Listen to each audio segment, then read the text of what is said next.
2012 ini juga telah menjadi wadah selama beberapa hari belakangan untuk kita semua dapat mengaspirasi dan kreativitas, semangat sportivitas, dan tentunya meningkatkan kecintaan kita kepada nilai-nilai keislaman.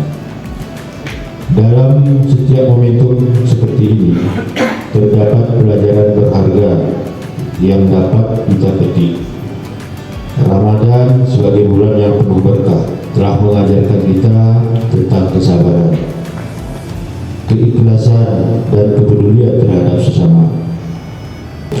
Dengan mengucapkan Alhamdulillahirabbil alamin, penutupan kegiatan Ramadan dan aneka lomba yang ke-15 tingkat SMP, MTS, SMA, SMK, dan SMA se-Aceh Tengah secara resmi kami nyatakan ditutup.